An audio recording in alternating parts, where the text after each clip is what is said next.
Alright, good morning. I'm going to do an Ezpap.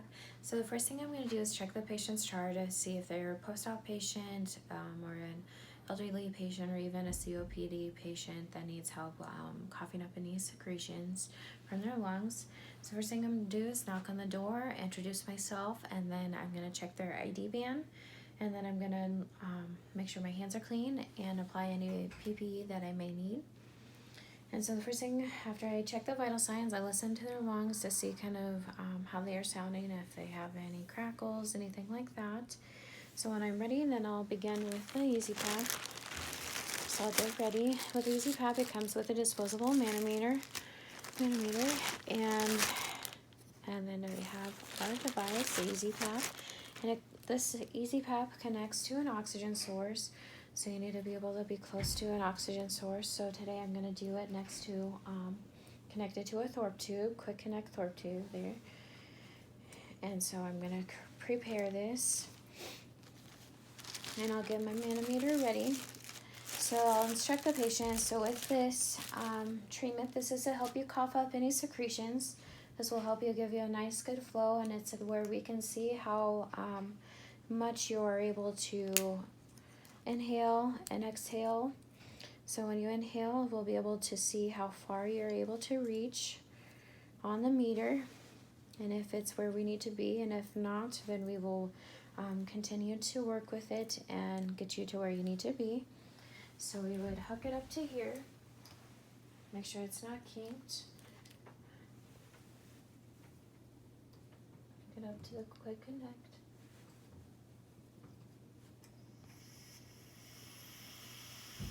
So yeah, 5 liters per minute. You don't want to have a too high flow. That way it's just not, that way it's not uncomfortable for the patient. So I'd instruct the patient to hold it like this, and then we don't want to have them cover the end piece because it will occlude that airflow that they need to be able to do the treatment. Alright, so then you would instruct the patient to take a nice deep breath in and exhale. So you would have a 1-to-3 or 1-to-4 ratio. And so when you're doing this, you'll demonstrate with them so that way they understand. And so we'll place on a nose clip, and you'll just tell them it's just going to be on just for a little bit, and just so that way we know they are breathing through their mouth and not through their nose. That way we know they're getting their full inspiration through their mouth and not through the nose.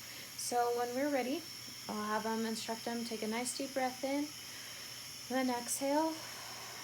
And then we'll be able to, for us, we'll be able to watch the little meter here and see where the red line gets to.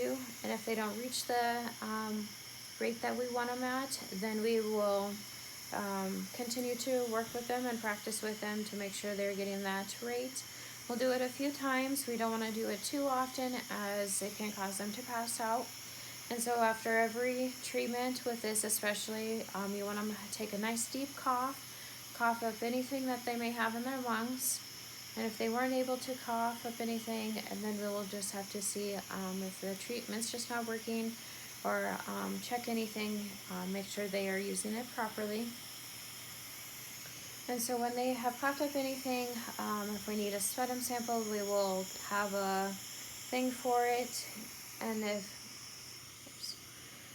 And so then we'll have them cough it into that cup, and then we'll take it to the lab, and then we'll chart down what it looks like, if it has a distinct odor, anything like that.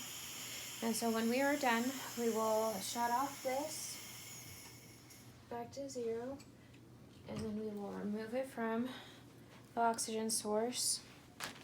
We will disconnect that, and we will remove the manometer. And so this manometer is disposable, so we want to dispose of it, and we can, that way it can get moisture in there, especially when we are breathing in and out through this. So we would dispose of that. And then we would set this to make sure it air dries if there gets any moisture in there from them breathing in and out. And we can wash the mouthpiece with a sterile water, and then we can air dry that. And with these machines, you can also attach a nebulizer treatment to it.